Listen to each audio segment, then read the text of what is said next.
In the language of flowers, bluebells symbolise everlasting love. And this bluebell hyacinth is definitely one of the most beloved flowers in the whole of Britain. You'll find it blooming between the months of April to early June.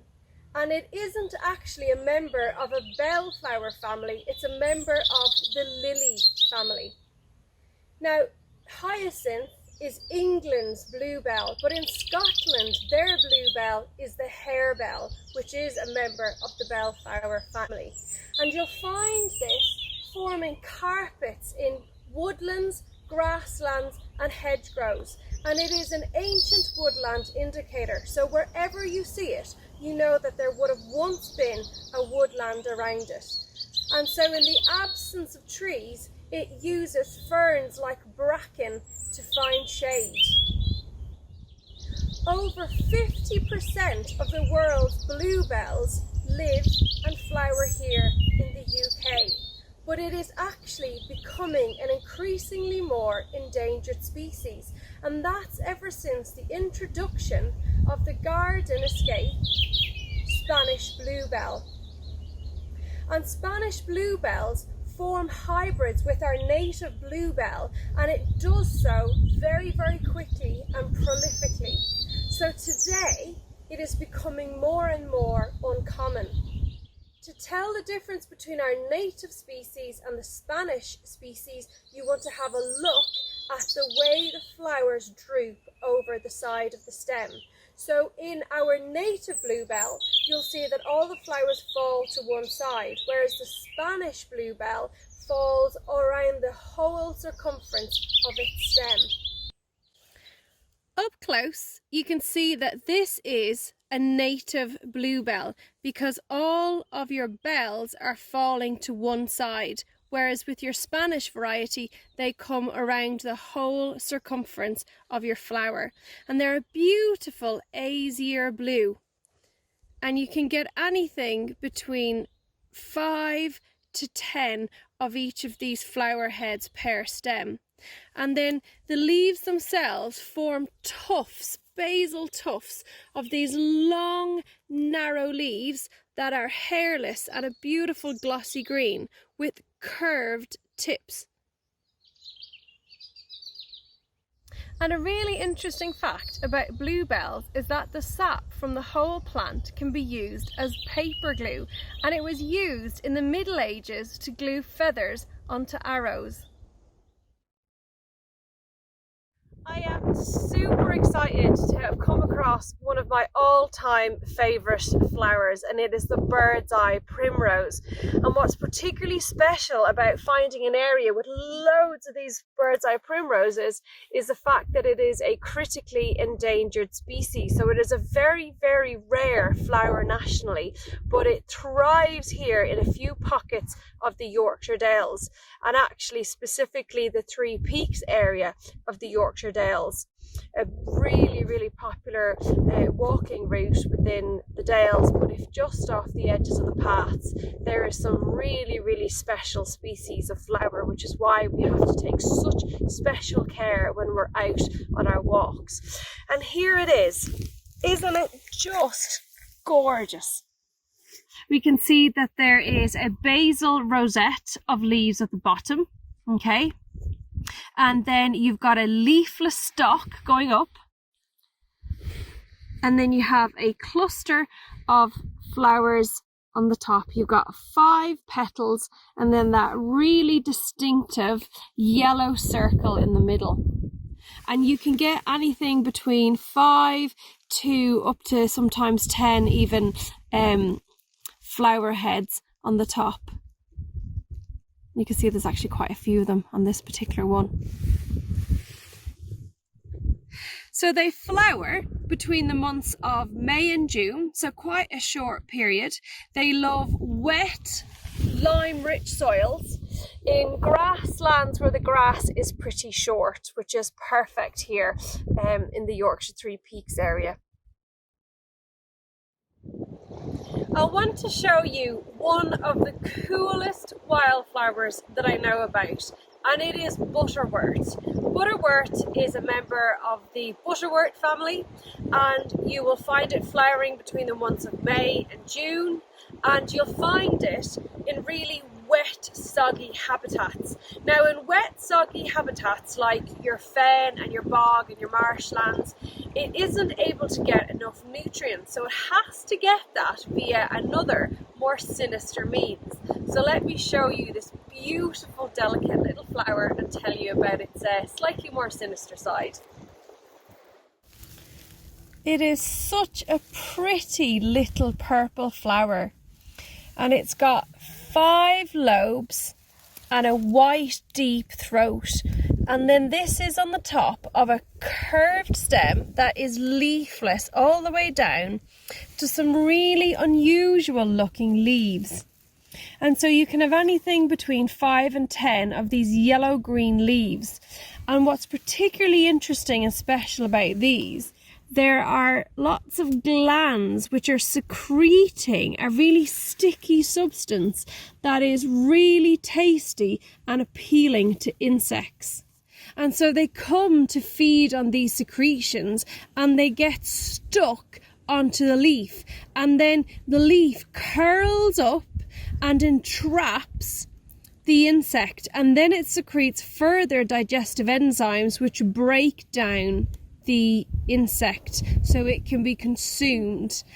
So it can supplement the nutrient deficient diet that it gets from your bogs, fens and heathlands. When you look at the plant, it looks so pretty and dainty and almost like really feminine, and yeah, it's not quite as cute as it looks.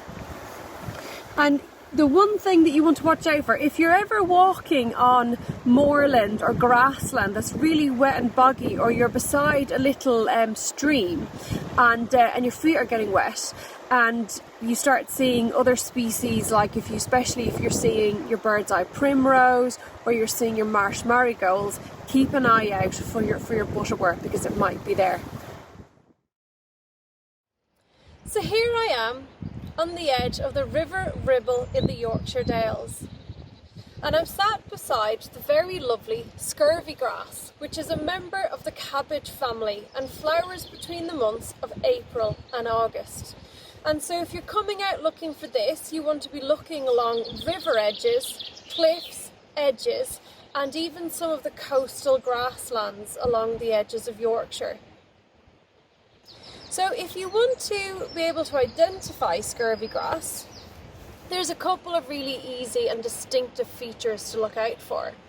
And if we take a little closer look, the things to look out for with scurvy grass is that they have heart-like leaves, kind of similar to celandine, although a little bit waxier and stronger looking. And they're quite distinctive. So although there are plenty of other white wildflowers that have only 4 petals, the petals in scurvy grass are quite distinctive because they're really well separated from one another. And to me, it looks more like a square than a circle. And you'll also notice if you look into the middle towards their stamen, they too are well separated. So for me, it looks a bit scraggly. The reason that it's called scurvy grass is because it's really rich in vitamin C, and scurvy is the condition that you get when you're lacking in vitamin C. So apparently shepherds used to eat loads of this during the summer months to help stave off scurvy. If happiness and joy had a physical form, it would be in the form of globe flowers. They are my favourite spring flower, and they are just glorious. And you'll find globe flowers flowering between the months of March to early June, but the best time to see them in the Yorkshire Dales is mid to late May, when they are absolutely fabulous. And we are so lucky in the Yorkshire Dales to have no less than 3 different nature reserves that protect and preserve these gloriously beautiful flowers. They love to grow on calcareous or lime-rich soils in really wet ground. So you find it on the edges of rivers, you find it in wet grounds like fens and marshes and heathlands. When you look at the leaves of your glow flowers, they're quite obviously members of the buttercup family, because you have a leaf that is very similar to that of meadow buttercup. So it's palmate and deeply toothed. And it's a lovely lush green. And the stems of the flower themselves are hairless, which is different to your meadow buttercup. When you look at the flower itself, the globe of yellow lobes is actually not the petals, they are the sepals, and the petals are inside those petal-like sepals. How glorious is this? A field adorned with a beautiful yellow buttercup. Buttercups bring joy and colour to fields and wild spaces right from the countryside to our cities and towns. But it is often overlooked and not as studied and understood as it should be. In our fields and our road verges, we are going to find lots of different types of buttercups. And so I'm going to just talk through a few of the different kinds that you can look out for and how you distinguish between them. So in a big field, a meadow field like this, you're probably going to find meadow buttercup. And because other flowers like daisies and grasses are going to grow up over the summer months, your meadow buttercup is going to want to have a longer stem. So when you're looking at buttercups, a long-stemmed, more erect buttercup is probably going to be your meadow buttercup. So let's have a look at one here. So it's your typical looking buttercup. You've got your 5 beautiful yellow petals. Another thing that you want to look out for is the underneath. So you can see that it has got sepals, but the sepals are in the same orientation as our petals. So they're kind of cupping them. And then let's have a look at our leaves here. So these leaves are very branched, so they've got lots of different branches here, and you can have anything between 5 to 7 lobes on your meadow buttercup, as you can see here. So 1, 2, 3, 4, you've got 5 different lobes here, okay? So this, I am confident, is your meadow buttercup. But let's have a look over here, because I've spotted a few other buttercups around. Ooh, and interesting. So if we look here, again, this looks like the same buttercup as before, but it isn't. This is the bulbous buttercup. And how do I know? Well, if you look underneath, you can see that the sepals are actually turned back on itself. So this is the bulbous buttercup. So pretty. And then in our hedgerows, we'll find creeping buttercup. So creeping buttercup is a much lower buttercup, and as by the name, it creeps along the ground. So it's going to be a much shorter buttercup than your meadow. And you'll find that your leaves of your creeping buttercup are much bigger, and they're trifoliate. So instead of having 5 to 7 branches, they're a much bigger, wider leaf, and they're made up of 3 parts that in themselves are lobed again. So they have 3 different parts to them. So they're quite different and have a much bigger space that they take up than your meadow buttercup. And the Goldilocks buttercup, which is my favourite, is different again, and you'll find it in fields, woodlands and hedgerows. And it grows to a similar but not quite as high as your meadow buttercup, and it has 2 different types of leaves. The leaves at the top near the flower head are sessile, which means that there's no stalk. They go straight onto the stem and they grow in a little whorl all the way round, and it's really thin and wispy little leaves. And the leaves at the bottom near the base, your basal leaves, are kidney shaped and toothed.